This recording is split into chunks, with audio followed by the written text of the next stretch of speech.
ሰላም ጤና ይስጥልን እጅግ የተከበራችሁና የተወደዳችሁ የቻናሌ ቤተሰቦች እንደምን አላችሁልኝ? ሰላም ለእናንተ ይሁን። በያላችሁበት ሰላም ጤና ፍቅር እንድትሆኑ እመኝላችኋለሁ። እጅግ የተከበራችሁና የተወደዳችሁ የቻናሌ ቤተሰቦች እነሆ የዕለቱን መረጃዎችን አጠናቅሬ ይዤላችሁ ቀርቤያለሁ። እስከ ዝግጅቴ ፍጻሜ ድረስ አብራችሁኝ በመቆየት እንድትከታተሉኝ በአክብሮት እየጋበዝኩኝ መረጃዎችን የማቀርብላችሁ ደጋረገ መላሹ ነኝ። እስከ ዝግጅቴ ፍጻሜ ድረስ አብራችሁኝ በመቆየት በርካታ መረጃዎችን እንድታዳምጡ እየጋበዝኩኝ ይህን ቪዲዮ ላይክ አድርጋችሁ በመጀመር የቻናሌ ቤተሰብነቶትን እንዲያረጋግጡ ላሉ የተከበራችሁና የተወደዳችሁ የቻናሌ ተከታታዮች ቀንደኛው የኢራን ባህር ኃይል ዛሬ ተደመሰሰ ብላለች እስራኤል። አሜሪካም ደስታዋን እየገለጸች ነው። ለመሆኑ እኒህ ግለሰብ ማን ናቸው? ትራምፕ ለኢራን የ10 ቀን የጊዜ ገደብ መስጠታቸው ተሰምቷልኝ። ለምንድነው ዶናልድ ትራምፕ የ10 ቀን የጊዜ ገደብ የጨመሩ የሚለውንም የምናየው ይሆናል። ዩጋንዳ ከእስራኤል ጋር ሆኜ ኢራንን ዋጋለው ስትል ዛሬ በጀነራሏ በኩል መግለጫ አውጥታለች። እንዴት? እስራኤል አስፈሪውን ክፍለ ጦር ልታዘምት መሆኑ ተሰምቷል። ለመሆኑ ይህ ክፍለ ጦር ማን ነው? አሜሪካ ተጨማሪ 10,000 ወታደሮችን ልታዘምት መሆኗም ተሰምቷል። ሁቲዎች የኢራን አሜሪካን ጦርነት ልንቀላቀል ነው ሲሉ ዛሬ ማምሻቸውን አስታውቀዋል። ቢቀላቀሉ ምን ችግር ሊፈጠር ይችላል? እነሆ ይህን መረጃ እስከ መጨረሻው ድረስ አብራችሁኝ በመቆየት እንድትከታተሉ ነው የምጋብዘው። የተከበራችሁና የተወደዳችሁ የቻናሌ ተከታታዮች እንግዲህ እንደሚታወቀው የኢራን አብዛኛው አመራር ተገሏል። የኢራን አየር ኃይል ወድሟል። የኢራን ሳይንቲስቶች በህይወት የሉም። የኢራን የአየር መቃወሚያ የለም። የኢራን ኮማንድ ኮንትሮል ሴንተራቸው ፈራርሷል። የኢራን የኒኩለር ማብላያ ጣቢያቸው በሙሉ ወድሟል። የኢራን የባህር ኃይል 150 የጦር ተዋጊ መርከቦቻቸው የሉም። የኢራን ባለስቲክ ሚሳኤል ማምረቻ አሁን የለም፣ እየወደመ ነው የሚገኘው። የኢራን ጦር ሰራዊት መገናኛ የለም። ሳተላይት ጣቢያቸው ዋና ዋና መስሪያ ቤቶቻቸው ተደብድቧል። እንግዲህ ይሄ በመካከለኛው ምስራቅ በእስራኤልና በአሜሪካ ጦርነት ከተከፈተባት በኋላ ኢራን ላይ የደረሰባት ከፍተኛ ጉዳት ነው። ይሄ ሆኖም አሁንም ኢራን ያሏትን መሳሪያዎችን ወደ ተለያዩ ሀገራት መተኮሷን ቀጥላለች። በአሁኑ ሰዓት እውነት ለመናገር ኢራን ከፍተኛ የሆነ ጥቃት እየደረሰባት ነው ያለ። እናም አሁን ወደ እናንተ የማቀርበው መረጃ የመጀመሪያው ሲሆን ቀንደኛው የኢራን የባህር ኃይል ተደምስሰዋል ስትል እስራኤል ዛሬ መግለጫ አውጥታለች። እኒህ የባህር ኃይል የሆርሙዝ ወንዝን መተላለፊያ ባህሩን የሰርጥ ነው የሚባለው እሱን በመዝጋት የሚታወቁ ናቸው። እንግዲህ የተከበራችሁና የተወደዳችሁ የቻናሌ ተከታታዮች ትናንት ማታ የእስራኤል አየር ኃይል በወሰደው ከባድ ድብደባ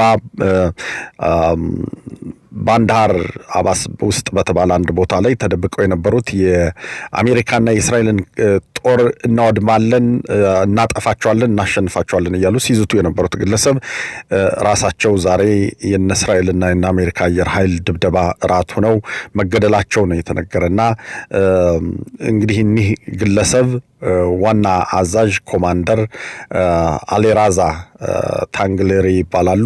ከነሙሉ ወታደሮቻቸውና ባለስልጣኖቻቸው ምክትላቸውን ጨምሮ በአጠቃላይ የባህር ኃይሉን ነው እስራኤል የደመሰሰችው ማለት ነው። እንግዲህ እንደሚታወቀው የኢራን ባለስልጣናት ለመሞት ቅድሚያ ናቸው። ይሄን ሁሉ መረጃ እስራኤል የት እንደምታገኘው በጣም ነው የሚገርመኝ። የት እንደምታገኘው እየፈለገች በየተኙበት በየተደበቁበት፣ አንዳንዶቹ እኮ ወደ መሬት ተቀብሮ ከሚኖር ቤት ውስጥ የሚኖሩ ናቸውና እነዚህን ሁሉ እያሳደዱ የሚገሉ ናቸው እስራኤሎቹ። በጣም የሚገርም ነውና ግለሰቡ የሆርሙዝ ሰርጥን በመዝጋት ሽብር ይፈጥር ነበር። ግለሰቡ ደም በእጁ ውስጥ አለበት ስትል ነው እንግዲህ እስራኤል ያስታወቀችው። የእስራኤል መከላከያ ሚኒስትር ሞሼ ካጽ እንደተናገሩት ከሆነ እስራኤል ካጽ እንደተናገሩት ከሆነ እኒህ ግለሰብ በከፍተኛ ሁኔታ በዓለም አቀፍ የባህር ላይ ውንብድና ሲፈለጉ የነበሩ ወንጀለኛ ናቸው ተብለዋልና በአየር ድብደባ ነው እንግዲህ እኒህ ግለሰብ ህይወታቸው አለፈ ማለት ነው። እንግዲህ እስራኤል ጦርነቱ ከተጀመረ ጊዜ አንስቶ ሱፕሪም መሪውን አያቶላ አሊ ከማናይን ገላለች። የጸጥታው ምክር ቤት ዋና ኃላፊ አሊ ላርጃኒን ገላለች። መከላከያ ሚኒስትር አዚዝ ናሲር ዳህ የተባለውንም ገላለች። የእስላማዊ አብዮታዊ ዘብ የምድር ጦር አዛዥ የነበረው መሐመድ ፖክታርን ገላለች። የአያቶላ ከማናይ አማካሪ የነበሩት ሸምካኒ አሊን ገላለች። እንዲሁም ደግሞ በጣም የሚገርም ነው የተከበራችሁና የተወደዳችሁ የሀገሪቱን ጦር ኃላፊ አብዱራሂም ሞሳቪንም ገላለች። ጎሆላ ማይዝም በቅርብ ቀን የነበረ የባሳጅ ክፍለ ጦር ኃላፊ ነው። ሳላህ ሐሲድም የክፍለ ጦር ዋና አዛዥ የነበረ ነው። አሊራዝ ቢዛየር የኩድስ ጦር ዋና አዛዥ የነበረ ነው። ቤዛ ካዛኢ የኩድስ ጦር የስለላ ኃላፊ የነበረ ነው። ከ18 በላይ የኒኩሌር ተመራማሪ ሳይንቲስቶቿን ወዘተ እስራኤል እያሳደደች በየተደበቁበት በአጠቃላይ እነዚህ ሰዎች የሉም ማለት አገሪቱ አለች ብሎ ለመናገር ይከብዳል። እውነት ለመናገር ያላቸውን የሚተኩሱት ወታደሮች ናቸው እንጂ ኢራን እንደ ሀገር የምትቀጥልበት ሁኔታ አይደለም። ነገር ግን እስራኤል ወይም አሜሪካ ያልገደሏቸው ሌሎችን ባለስልጣኖችን እናያለን። ለምሳሌ አባስ አረጋች አሁን አልተገደሉም። ፕሬዝዳንቱ አልተገደሉም። ይሄ የሆነበት ምክንያት እነዚህ ግለሰቦች ለዘብተኛ ናቸው ተብሎ ስለታመነባቸው ነው እንጂ እነሱን መግደል አቅቷት አይደለም እስራኤልና በአሁኑ ሰዓት ኢራን በከፍተኛ ሁኔታ እየተደበደበች ነው የምትገኘው። ማምሻውን ከፍተኛ የሆነ ድብደባ ተፈጽሟል ማለት ነው በኢራን ላይ። አሁንም ተጨማሪ የመሳሪያ መስራዎቻቸው፣ ፋብሪካዎቻቸው፣ የመንግስት የሆኑ ነገሮች በሙሉ በእስራኤል አየር ኃይል እየወደሙ ነው የሚገኙ። አሜሪካ ባህር ኃይሉ ላይ ነው በጣም አነጣጥራ የምትገኘውና የኢራንን የባህር ኃይል እያደነች በሰርጎ ሀጅ መርከብ አሜሪካ እያወደመች ነው የሚገኘው። የተከበራችሁና የተወደዳችሁ የቻናሌ ቤተሰቦች ወደ ሁለተኛው አስገራሚ መረጃ ስናልፍ የዩጋንዳው ፕሬዚዳንት ዮሪ ሙሴቬኒ ልጅ ጀነራል ናቸው። ሙሁዙ ይባላሉ። እሳቸው የመካከለኛው ምስራቅ ጦርነት ቢያቆም በጣም ደስ ይለናል። ነገር ግን እስራኤልን ለማጥፋት የሚነሳ አካል ካለ ከእስራኤል ጋር ሆነን ለመውጋት በጣም ዝግጁ ነን። እስራኤል እኛን ስትረዳ ቆይታለች። አሁን እኛ እስራኤልን የምንረዳበት ጊዜ መጥቷል በማለት ለዓለም አቀፉ ማህበረሰብ በትዊተር በኩል ነው ይሄንን ፖስት ያደረጉትኝ። የዓለም አቀፉ ማህበረሰብ ዜናውን እየተቀባበለው ነው የሚገኝ። የተከበራችሁና የተወደዳችሁ የቻናሌ ተከታታዮች እናም በመሆኑም አሁን ይሄን ተከትሎ ከፍተኛ የሆነ የዜና ዘገባ እየተደረገ ነው የሚገኘው። የዩጋንዳው ሙሴቬኒ ልጅ ጀነራሉ የጦር አዛዥ ናቸው እና በጣም አወዛጋቢ የሆነ ንግግር በመናገርና የሆነ ነገር በሚናገሩት ነገር ዓለምን የሚያስደምሙ ግለሰብ ናቸው።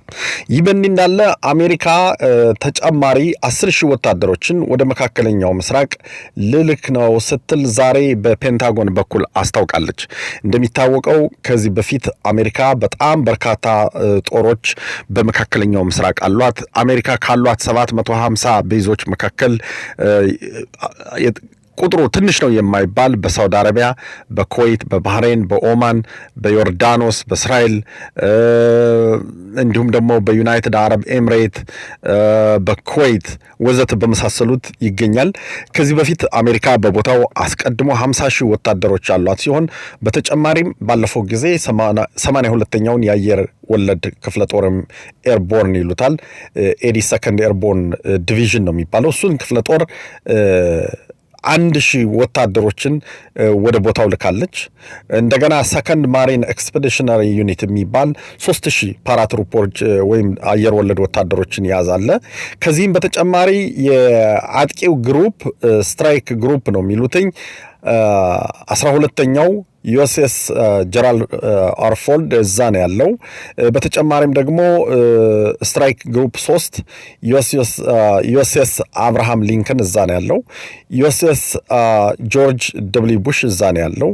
እንዲሁም ደግሞ ዩኤስኤስ ትሪፖሊ አምፊቢየስ አሳልት ሺፕ አላት። እዛ ወደ 3000 ወታደሮችን የሚጭን ነው።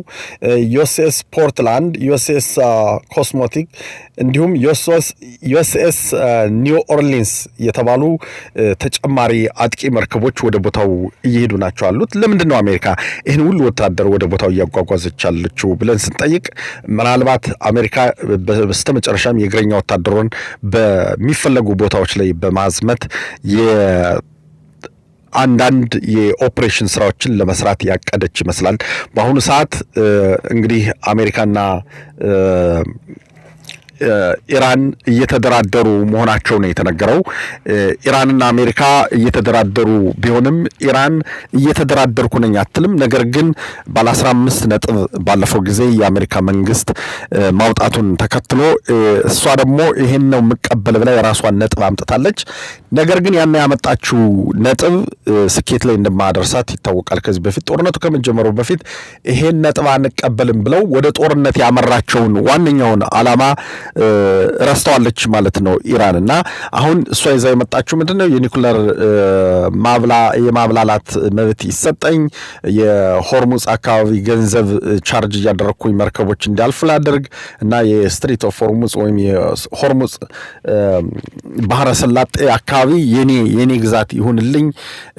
በተጨማሪም ደግሞ የተከበራችሁና የተወደዳችሁ የቻናል ተከታታዮች እስራኤልና አሜሪካ ዳግም ላይ ደብድቡኝ፣ ዋስትና ይሰጠኝ፣ ዓለም አቀፋዊ ዋስትና ካሳ ይከፈለኝ ወዘተ የሚሉ ከዚህ በፊት የማይረቡ ተብለው የወደቁ ነጥቦችን ነው እንደገና በመደራደሪያነት ይዛ የመጣችና ጦርነቱ በአጭር ቀን የሚቋጭ በአጭር ጊዜ የሚያልቅ አይመስልምና እንግዲህ አሜሪካ ይሄን ሁሉ ጦር ወደ ቦታው እያስጠጋች ትገኛለች።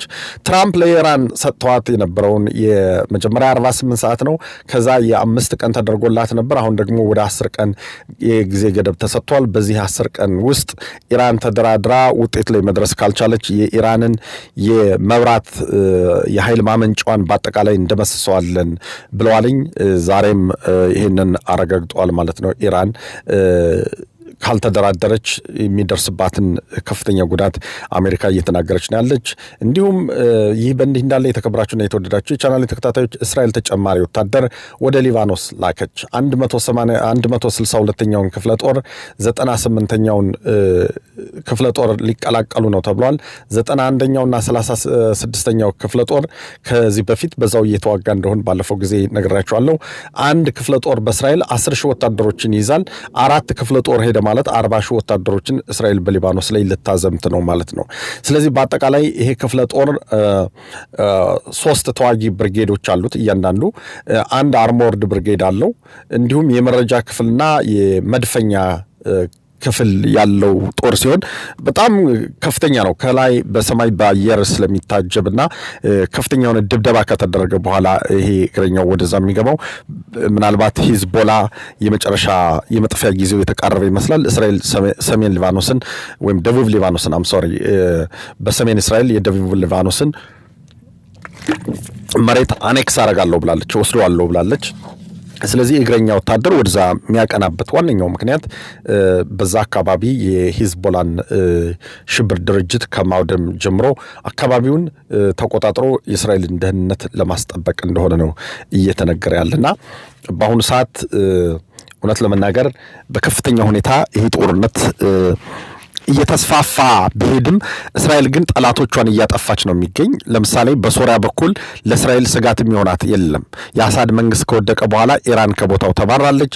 ይህንም ተከትሎ አካባቢውን እስራኤል ተቆጣጥራለች። የሶሪያን አየር ኃይልና ባህር ኃይሏን በአጠቃላይ ከባድ መሳሪያዎቿን በሙሉ እስራኤል ስላወደመችው ምንም የቀረ መሳሪያ የለም ማለት ይቻላል። በዛ አካባቢ ለእስራኤል ስጋት የሚሆን ሐማስ ጠፍቷል።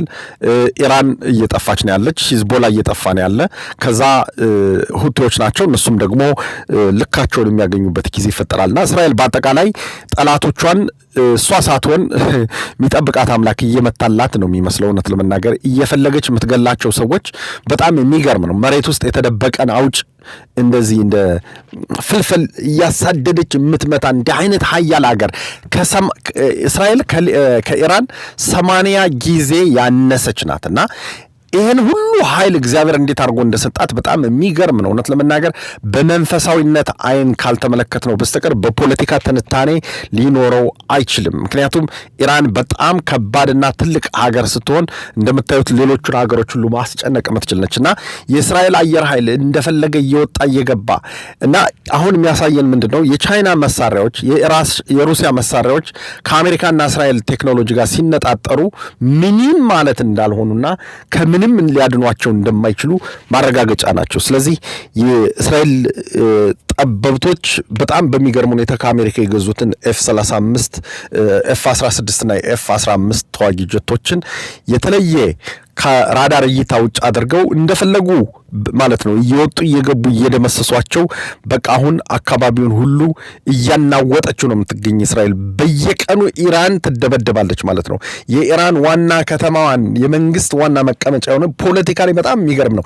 እንደገና የእስራኤል አየር ኃይል ደግሞ ያልደረሰበት የለም። ሁሉንም ግዙፍ የሆነችን ሀገር ማለት ነው በየቦታው እየተጓዙ የመንግስት መስሪያ ቤት የሆነች እነዚህ ኮማንድ ኮንትሮል ከሌለ አንዱ ለሌላው ሚሳኤል ተኩስ አምጣ ስራ ምናምን የሚባባሉበት የላቸውም።